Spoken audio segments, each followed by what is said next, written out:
ನಾನು ನೋಡಿ ಸುಮ್ಮನೆ ಇದ್ದೀನಿ. ಈ ಜಾಗಕ್ಕೆ ಬೇರೆಯವರಾದ್ರು ಇದ್ದು ಮಾತಾಡಿದ್ರೆ ನಾನು ಬೇರೆ ಕಡೆನೇ ಮಾತಾಡ್ತಾ ಇದ್ದೀನಿ ಸರ್. ಅದಕ್ಕೋಸ್ಕರ ನಾವು ಯಾರಿಗೂ ಹೋಗ್ತಂಗ ಮಾತಾಡಿಲ್ಲ, ಮಾತಾಡಕ್ಕೂ ಹೋಗಲ್ಲ.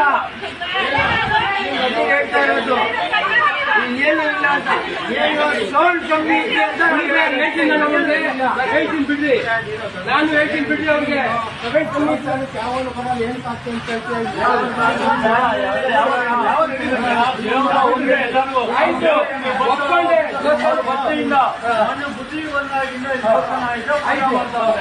ಅದು ಅವ್ರ ಭಕ್ತಿ ಮಾಡ್ಕೊಂಡು ಹೋಗ್ತಾರೆ.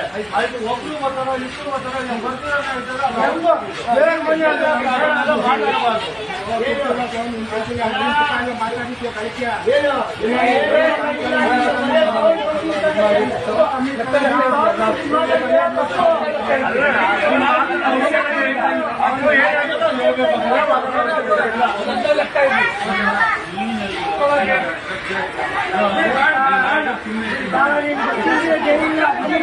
ಜಾಗ